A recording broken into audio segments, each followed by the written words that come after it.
guys so much for having me. I know exactly what it's like to be out in your seats, to be thinking about how you're going to attack the new year and become the person that you want to become, to think big, to really figure out for yourself what it means to be a leader. And to understand that for myself, I had to go on a very long and painful journey. And to hear words like, he's very smart, he's very thoughtful, that's incredibly kind, but I will tell you, nobody would have said those words about me when I was growing up. How many born entrepreneurs do we have in the house? Let's hear it. If you're a born entrepreneur, put your hands up. I want to hear from you. All right, the most important thing to know about me, despite the fact that the punchline of my story is I go on to build a billion-dollar business, I am not a born entrepreneur. I started with an employee mentality. My parents taught me to be a great employee, to keep my head down, do as little work as possible, and avoid punishment at all costs. That's literally how I was raised. And in my household, you had to have a job, so from the time I was 12 in the summers, I was working in paint factories, paint stores, paint warehouses, building fences, doing all those kinds of things and hating it, and I was just trying to hide in the bathroom or just get away with doing as little as possible. And so when I said that I wanted to go to film school, USC Film School nonetheless, which statistically speaking, you're more likely to get into Harvard Law than you are to get into USC Film School. Now the problem was, and the Americans in the crowd will understand just how bad this is, I got a 990 on my SATs, and I took it twice. For those, that's the appropriate response. For those not from America, a monkey could have sat down at the test and done better than I did. It really was that bad, and I was really embarrassed. And to get into the school that I wanted to be in, you had to have a 1300. So now I'm stuck. But I wasn't smart enough to even check to figure out that that's what you had to do to get in. So I went to USC thinking they were going to take me into film school. They looked at my scores and said, "Kid, you're never going to get in." And at that moment, I didn't want to go. I was panicking. I didn't think I was ever going to be able to make it. And my mom said, "Look, you can't live your life wondering what if. You've got to do it. You've got to go." And even though I was fighting to stay home, she all but kicked me out of the nest. Now the great irony is, every day since then, my mother has fought to get me back. And so one day I asked her, I said, "Mom, if you had just let me stay home, if you had let me play small, you wouldn't have to be clawing me back. I would already be home. So why did you do it? Why kick me out? Why force me to do that?" And she said, with nothing but love in her heart, "I always assumed you were going to fail." Now, my mom was always my biggest cheerleader. But she said, "You didn't show any signs that you were going to make it, and I didn't want you to live a life of asking what if. But honestly, I assumed you'd be back in a couple of years because you were never going to make it. You didn't have the drive, you didn't have the discipline to see things through." And so the most frustrating thing for me when I give these talks, or when my employees look at me now, and they think, "Oh, it's easy for you. You're smart. You're in a position. You run the company. You've got money." But they don't know where I started. Now, it's really easy for me to show you a before and after picture when I used to be 60 pounds heavier. And I can show you the photo of me 60 pounds heavier and then the photo of me with six-pack abs. And it's impressive and it's fun to do. And if you check my Instagram, you can see it. But it's really hard to get people to understand the mindset change. That the thing that took me from being a good employee, who was keeping his head down, who was doing as little work as possible and avoiding punishment, and that's what I thought was a life.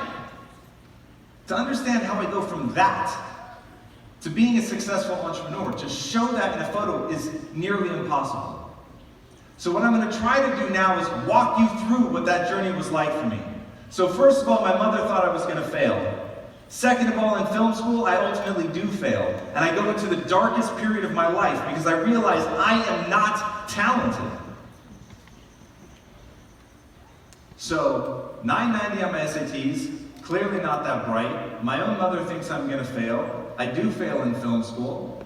I meet this girl. I fall in love. I go to see her father to ask for his daughter's hand in marriage. And he said no. For real. And his whole thing was, at the time I didn't have a job. At the time, this is true, and I wish it wasn't. This is one of the most embarrassing things ever in my life. It is 100% true. I would lay in bed 3 and 4 hours a day, every day, while my then girlfriend would go work and earn money and come home. And the only thing that got me out of bed was the shame of knowing if I didn't, I wouldn't make her a lunch in time for her coming home. That's where I started. My mother didn't misidentify where I was. She was right. My father-in-law didn't misidentify who I was. He was right. But I remember when I went to ask if I could marry his daughter. And he said, Tom, I'm going to be really honest with you. How are you going to take care of my daughter? He was a very successful businessman. He said, my daughter has become used to a certain lifestyle. How are you going to provide for her? And I said, the truest words I've ever spoken. Sir, I know what you see right now is a broke, undereducated kid, but I'm the most ambitious man you've ever met. And one day, I'm going to make your daughter rich. And he nodded, and okay, yeah. He didn't believe it. And when I went home, I really thought about it. I'm not acting like somebody who's actually going to make that come true. I'm laying in bed. Shame is what gets me going. I don't believe in myself. Not only am I thinking small, I'm feeling small. And I began to realize there's a difference between ambition. Everybody in this room has ambition. I will just give you that. I will assume that you want great things for your life. I will assume that you can say with passion that you're going to build your business, that you want to be a leader, that you're going to think big. Here's the problem. That's not enough.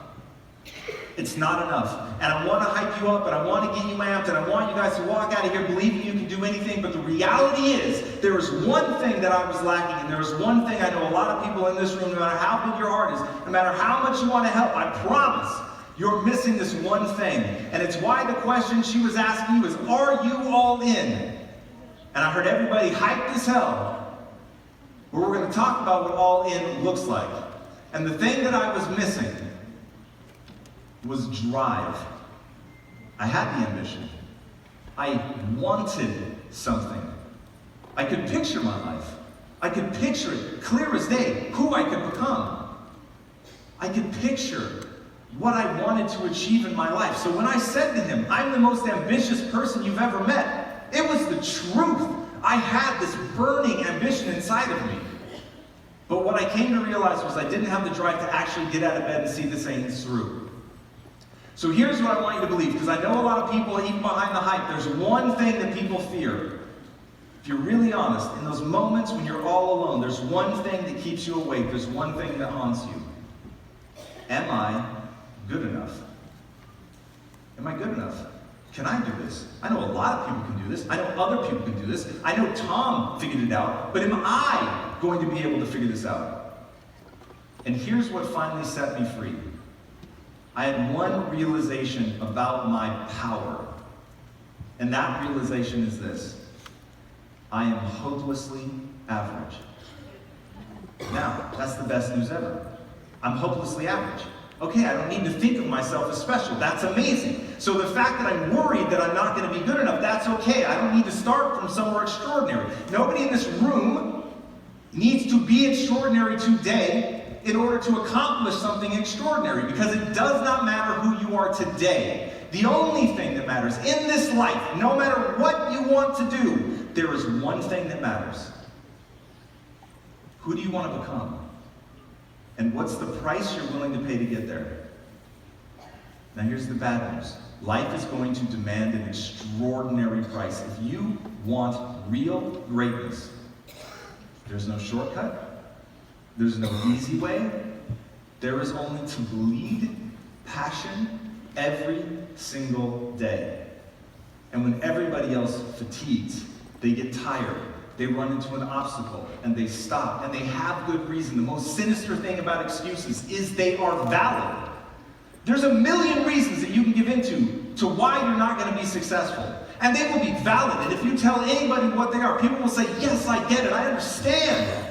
I understand why you're stopping. In fact, it makes sense. You should relax. Come on, enjoy your life. Don't beat yourself up. Don't be so hard on yourself. Love yourself for who you are today. That's all that matters. Who's been told something like that? Those people will ruin you. If you want greatness, you're going to have to change who you are at a deep and fundamental level. The great news is we all start off hopelessly average. Here's the thing that you have to come to believe. Humans are the ultimate adaptation machine. We are literally designed to change. That's what we do. We are the apex predator of all apex predators. The world has never seen anything like the human race before, ever. It is absolutely extraordinary what we're able to do. There was a woman who swam the Bering Strait, which is the space between Russia and Alaska. She literally jumped in a wetsuit and swam the Bering Strait. Now, how did she do it? Because she practiced cold exposure for over a year, sleeping in Alaska with the windows open in the dead of winter. Why? Because adipose tissue, the white fat on your body, will turn to what's called brown fat, which is thermogenic. It creates heat. That's the level to which the body will adapt. Now, if you think the body will adapt, and you need to look no further than a bodybuilder to see how much they can transform their body. But the mind is far more adaptive than the body. So if what you're after is a mental pursuit, if you want to become something extraordinary, it's that journey. It's the journey of doing something and becoming something. And so in my own life, that played out in the world of business. Now at the beginning of my business career, the only contribution, this is actually a true story, the only contribution that I could make to a conference call was goodbye. And I would get so excited about it. I'd be like, oh man, this is my chance, here it comes, we're wrapping up this call, goodbye. And I'm not joking. It gave me so much pleasure because I finally got to say something. But I didn't know anything about business. Nothing. But I met these two entrepreneurs and they said, look, Tom, you're an artist, you're coming to the world with your hand out. If you want to control the art, you've got to control the resources. So come with us and get rich. I thought, well, that sounds amazing. Let's do just that. They said, we think it'll take about 18 months. 18 months turned into 15 years. And in those 15 years, I had to come face to face with every inadequacy that I had. But that changed my life. Now in the beginning, what happened was every day was a confrontation with feeling stupid. Every day was a confrontation with realizing that I was inadequate, that I knew nothing about business, that I was lacking skills in all the areas that I was going to have to get good at if I actually wanted to go and get rich. And so the mountain before me of who I wanted to become was so extraordinary that I didn't know if I was ever going to be able to make it. And then I read a book called Think and Grow Rich. And in the book, sounds like some of you know it, the punchline, if you think you can, you can. And if you think you can't, you are right. And I thought, that's some crazy shit. But for 1 second, I'm going to allow myself to believe it. I'm going to allow myself to believe that I can become anything I want. In the back of my mind, I know that that's BS, right? I know that humans can't become anything that they want. You can't turn into a pterodactyl and fly away. I get that. But what humans are capable of, the level of evolution that we can bring to the table is so mind-bendingly cool that to worry about where the limits are is to miss the opportunity to grow and become something extraordinary. So I began to map out what would it look like if I were extraordinary in business. What are the tools and skills that I would have to learn? And man, you want to talk about I'm all in? I go all in. Because in the back of my mind is a promise I made to my wife, one day I will make you rich. And so I go into work every day, now believing I can become what I want to become. This is a game of transformation. This is a game of change. I accept that I'm hopelessly average as a starting point, but that humans are the ultimate adaptation machine. But now here's the intriguing thing about change. It requires pressure. You will have to suffer to grow. That's the truth. Now sometimes that suffering is just emotional.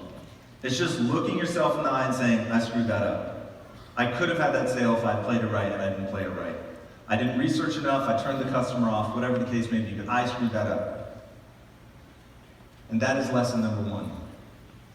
Even though your excuses are incredibly valid, if you want to lead, if you want to build something that's great, you can never again accept an excuse. Never. You just have to take it off the table. Why? Because it's not an effective strategy. And that's the thing that's got to really just be your obsession. Is it an effective strategy? Of everything I do, this is real in my life, of everything I do, I ask myself one simple question. Does this move me towards my goals or not? If it moves me towards my goals, I do it. If it moves me away from my goals, I don't do it. It is that simple. I choose to do and believe, and that's the important part. I choose to do and believe only that which moves me towards my goals. Does it help me to believe that I'm stupid? Does it help me to believe that I'm worthless? Does it help me to believe that I'm incapable? No. Well, then I don't do it. Doesn't mean I don't have the thought. It doesn't mean it doesn't enter into my mind. I saw the quotes that were put up when even Maya Angelou is doubting herself. You know, it is part of the human condition. It is not something that you have to give into. You can say, that voice in my head is good for one thing and one thing only. The negativity that will constantly cough up in your mind serves one purpose. And that purpose is to be a habit loop trigger to think of something positive.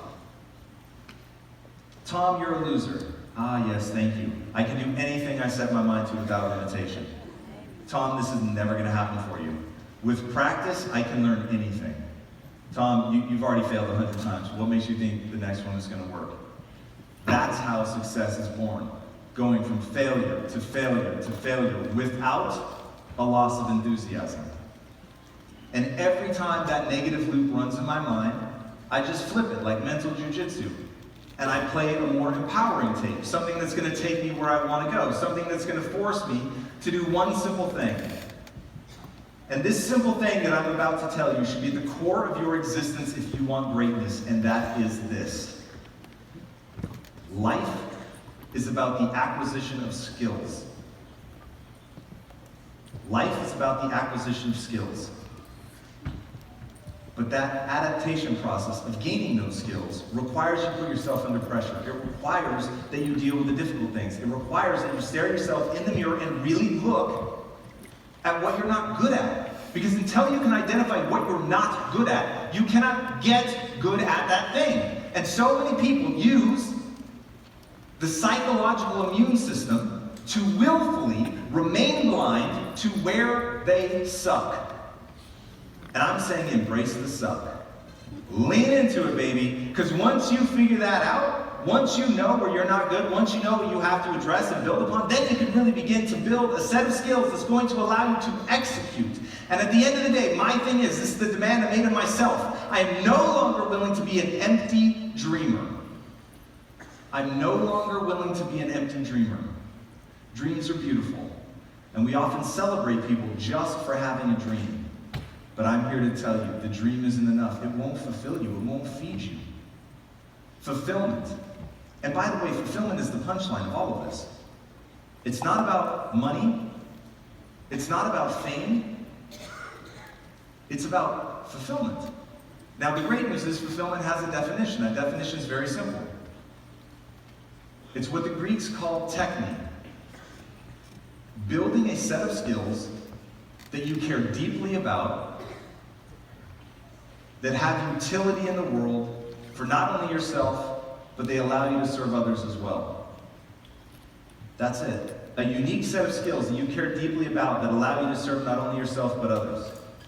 That's fulfillment. If you're doing that, you're touching the lives of other people, you're doing something you believe in, you're building something, you're becoming a better version of yourself every day. That's fulfillment. That's the punchline of this game called life. Now, when you get into that zone and you're building on that momentum and you're using that energy to acquire those skills, to improve yourself, to grow and get better, then extraordinary things begin to happen in your life. But it begins with that willingness to really look at where you are, to understand what it is that you need to build and develop. So I doubled down in business, and in the beginning I felt really stupid, and it was really beginning to eat away at my self-esteem. And I had this moment of crisis. I'd been telling everybody that I was going to be rich, that that was my path, and I was arguing with my business partners over something in the business, and I'd lost so many arguments that I just couldn't lose another one. I had to win, I had to be right. So even though there was a voice in my head screaming at me, telling me that I was wrong, I just kept pushing forward, kept arguing, and finally I think I just wore them down. And ultimately they agreed to do it, and I had this moment of panic. Because I was like, now what? Like, I say that I want to be rich, but I'm acting like I just want to be right. And so, in one insight that I can't even claim to have earned, I could see the problem that I was creating for myself. The psychological immune system, which if you've never heard of that, is the brain's incredible ability to make excuses for you, to tell you why it's okay that XYZ happened. That you failed, fell on your face, and it's actually a powerful thing. It will keep you from getting lost in the negativity in your life.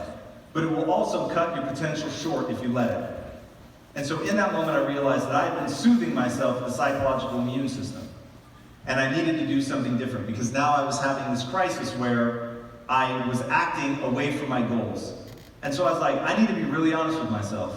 If I don't want to actually get rich, and what I just want to do is feel good about myself, that is absolutely fine. Like, there's no moral judgment. I was very okay with that. If that was the life that I wanted to live, then it just made one thing very clear. I needed to leave this business. My business partners were much smarter than I was, made me feel badly about myself every day. So coming into work and dealing with that and feeling that way about myself was not in any way, shape, or form fun.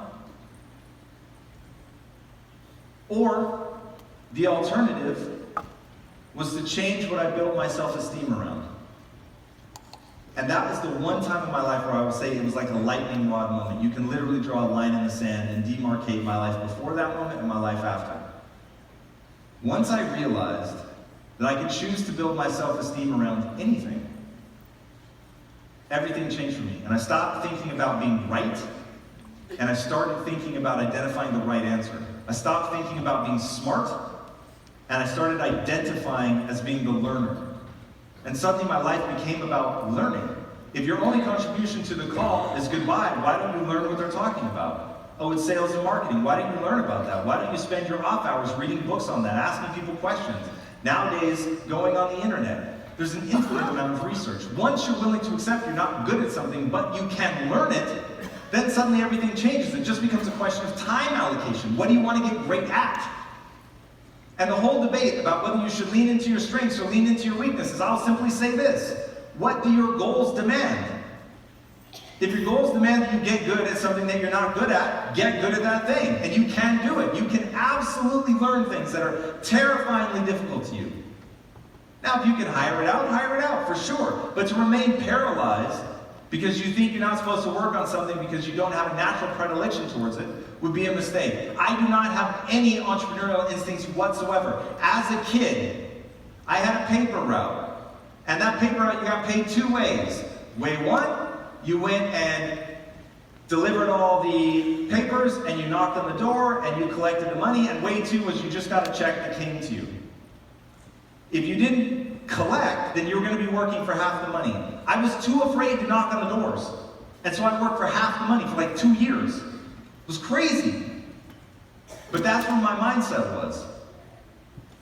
Now I realized I was going to have to get past things like that. I was going to have to push myself. I was going to have to learn the skills. I was going to have to get way outside of my comfort zone. Remember, adaptation only happens outside of your comfort zone. It's under pressure. It's where there's risk. It's where your body is forced to adapt or die. Once you get into that situation, then you'll actually begin to change. So I began to learn. I figured out basically where my breaking point was in terms of how many hours I could work a day. I didn't take a day off. Even when I was traveling at Christmas time, I had a camera that would allow me to watch what was going on at the office back in LA. I literally didn't take a day off for almost 6.5 years, with the exception of Christmas. It was crazy. At the 6.5 year mark, my wife finally pulled me aside and she said, look, this is beginning to damage our marriage. And then at that point, it becomes a question of, what's your goal? Since I wanted to keep my marriage, my goal became to find a way to integrate the two of those together. But at one point, I actually picked my apartment so that I could be to my boss's houses in less than 10 minutes if they ever called me at 2 a.m. And I literally timed it. And I would have my wife pick a place that she liked that was roughly in the area, and then we'd get in the car and we would drive and time it to make sure that the location matched. That's all in. And over an 8.5-year period, I really began to understand entrepreneurship. I really began to change into an actual leader. And flash forward, we began building a real successful company. Now the irony is, the company that ended up being successful came after the first one. And I had actually gone in and quit. And it was one of the moments of deepest shame in my life. But what had happened was I'd been chasing money for almost a decade. Money and nothing but money. And I was just burned out. And so I went to my wife and I said, look, I know that I said I was going to make you rich. And on paper by that point, we were worth probably about $2 million, but I'm sure most of you know the difference between paper money and actually money in the bank. So our lives didn't feel any different. And I went to the guys who were then my partners. I'd worked my way up from copywriter to owner in the company through sweat equity. And I gave them their equity back. And I said, I quit, I can't do this anymore. I'm gonna move to Greece, and I'm gonna write, and I'm gonna feel alive again. And they were caught off guard, and they said, look, Tom, we could do this without you, but we don't want to. And that allowed me to connect to something other than the money for the first time in a long time. And they said, what would we have to do if we wanted to keep working together? And I'd already done the hard part. I'd quit. I'd done what I thought I would never do. And so I said, we'd have to build a company that's predicated on value creation. We've got to stop thinking about money. We've got to do something that we're passionate about every day. We've got to build community. And at the time, we didn't have the word authentic, but I kept saying, I want my real personality to come through. I want who I am, who I actually am, to be a daily part of this business. And so from that, we ended up starting this crazy company. Everybody said that we were out of our minds. We actually had, the company was Quest Nutrition, we actually had one of our distributors say, I need another protein bar like I need another hole in the head. That's where we started. We couldn't even give the product away. It's crazy. People were like, I don't need protein bars. We'd stand up there like carnival barkers at these trade shows trying to give the bars away, and nobody would take them. But we believed in it. We were passionate about it. We were building this community of people who thought like we thought. And it became really exciting. Because we were operating from a different place now. It wasn't about chasing the money. It was about chasing that value, about knowing we could touch people's lives and make their lives better. And that changed everything. And because we were focused on community, because we were using social media before it was called social media, and we were trying to bring people together. Look, we were savvy business guys, but we weren't leading with what we were trying to sell you. We were leading with what we thought the value was that we could bring to your life. And that dynamic changed everything about the way that we approached it. It changed how much energy I had to improve myself. Suddenly I had all the focus and just enthusiasm that I needed to constantly face my inadequacies and improve myself and grow and push myself and fail and fall down and get back up, brush myself off and keep going. Over and over and over. Never being afraid to embarrass myself. And in doing that, you actually learn. I was constantly putting myself in a position of failing. And because I was constantly at that edge, I was in that zone, I was out of my comfort zone, I was learning, I was being stretched to my max, often a little bit beyond. And in that point, you either break or get stronger, or sometimes both. And I was willing to repeat that cycle as many times as it took, because for the first time in my life, I believed in what I was fighting for. And so, ironically, the business, where we said we were no longer going to do things based on profitability, but instead value, became by far the most successful company we'd ever built.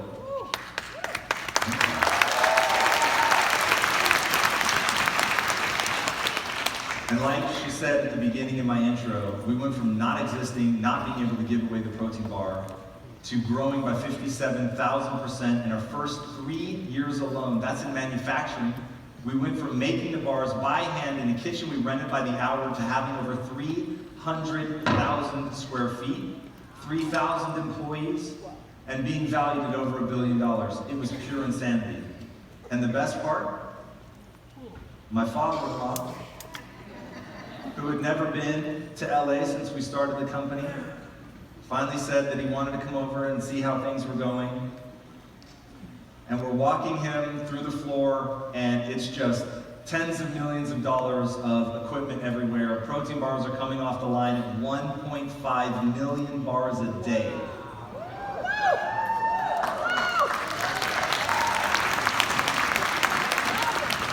I've got employees coming up to me, thanking me for giving them the job, thanking me for the opportunity, for the culture we built. And in that moment, I turned to my father-in-law. His name is Andreas. I said, Andreas, do you remember when you asked me how I was going to take care of your daughter?